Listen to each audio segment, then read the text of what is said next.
Hello, my food mood friends. Welcome, Chandra Zas, Zen Odyssey, Food and Mood Coaching. I want to talk about food today, and I'm standing in front of my fridge because I want to open up my fridge and show you what's in my fridge. Welcome! Here is your hostess and coach, Chandra Zas, helping people make food and mood changes doable without missing out. Go ahead, high five that like button, subscribe and share while you're there. This is the normal, typical, what we eat every week. We have a delivery box that comes to our door and delivers all of the produce that we choose to eat every week because food choices start with when we shop.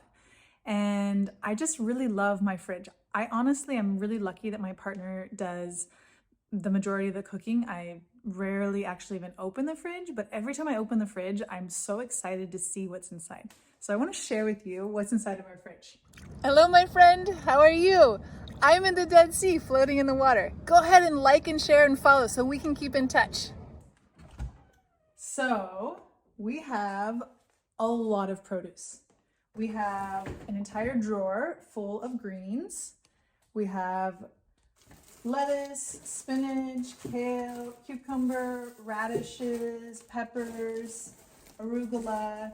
This is like what we eat in 1 week. We get a delivery box every single week. We have a really more than normal big bag of carrots. They seem to be measuring our produce in different quantities. We have tomatoes, we have some golden berries and dried fruit, some cashews, some rice. We have homemade chocolate. I've been making homemade chocolate. I have a really awesome recipe on my blog. There's a couple bites left. I wish I could give you one. Really yummy homemade chocolate. One of my favorite things that we always have in the fridge is pesto, homemade pesto. You can also find this recipe on my blog.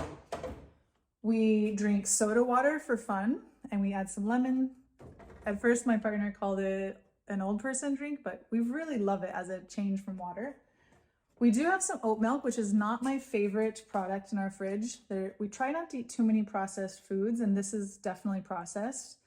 It does have processed oil in it. It's one of the better ones I consider. It's sunflower oil, but still it's not my favorite. I look forward to getting back to my blender where I can make my own nut milks. We have a little bit of yogurt. My little one loves yogurt. This is Greek yogurt. It's organic. It's as much fat as possible. It's like 6% fat. And we have some homemade bone broth soup that my partner made. We have one of my favorite foods is shiitake mushrooms. It's really, really nice to cook. And you can see that we don't really have anything packaged. We have kraut, we have balsamic, we have probiotics, we have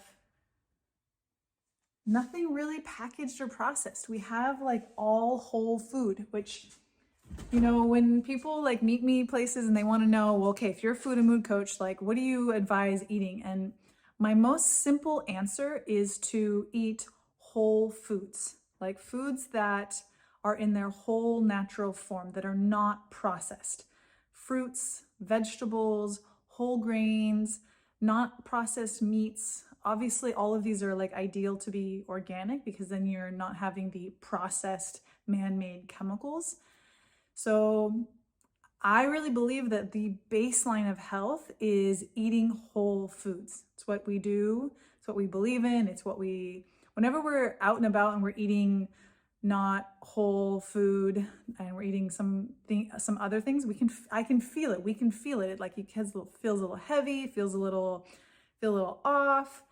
It really feels amazing to eat whole foods predominantly most of the time. Now, we do have a couple other items in our cupboards. We have like some rice. We have some rice pasta. Our little one really loves pasta, so we get rice pasta. We have some popcorn. We have some mung beans to sprout. We also, one of our treats is bamba. This is a really fun Israeli food that you can actually find on Amazon also. But this bamba it's definitely packaged, it's definitely processed. My goal is like realistically like 99% of the time, most of the time. So once a week we share a bag of bamba for fun. Bamba has like it has canola oil in it, which I really don't like to eat, which is definitely an exception. But in general, it has pretty decent ingredients. It doesn't have any sugar. It's mostly flavored. It's mostly corn, peanut, and then it has some added canola oil. But in general, I would say it's like, you know, it doesn't have a whole list of weird chemicals and words that I can't say. So that's kind of one of our little treats that we have when we're in Israel. And that is what we eat. Like, we like to have treats, we like to have fun, we like to eat sweet potatoes, onions. I'm looking at our food shelf over there. We have a whole rack of outdoor produce that sits on the shelf. We have a bag of avocados in the cupboard in a brown bag. We have apples and bananas.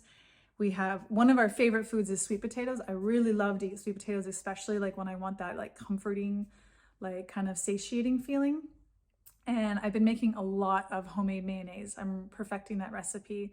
Is getting better and better. And mayonnaise itself doesn't have anything harmful in it unless you're buying it from the store and it has shelf stabilizers and hydrogen oils and sugars. So my goal with my food is finding the foods that I love the most and then finding the healthiest version of them. And for me, the healthiest version of them is largely tracked by how I notice it makes my body feel.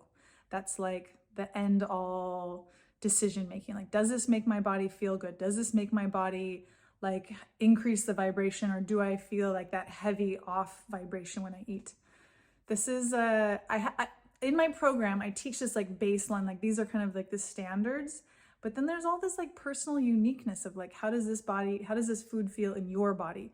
People ask me about nightshades, people ask me about beans, people ask me about vegan or vegetarian or meat. And a lot of those answers I think are very, very unique to our own particular body. Like, for example, my body does really well on meat. When I eat red meat, my body's like very happy. I do it a few times a week. My partner, on the other hand, who has a different blood type than I do, he doesn't do so well on meat. And I even think my little one also does not do so well on at least a heavy meat diet. She'll have some meat once in a while, but there is a lot of uniqueness to how our bodies are functioning and optimized, and how we can really make the most out of our own particular experience of being human in our body. It's a special thing. Thank you so much for your time and attention. I really appreciate it. I hope that you got inspired by the food in my fridge. And I am coming out with a Food and Mood Masterclass. It's free. So if you go to the link below this video, the first link will be a sign up to receive access to that class. I had a really inspiring conversation with a friend who inspired me to make this very simple, doable action plan for the 5 steps to sustainable habit change for food and mood, for weight loss, for longevity, for healing any kind of digestive issues. It's really like full of like golden nuggets. So sign up for that, and I look forward to seeing you. Have a beautiful day, and until next time.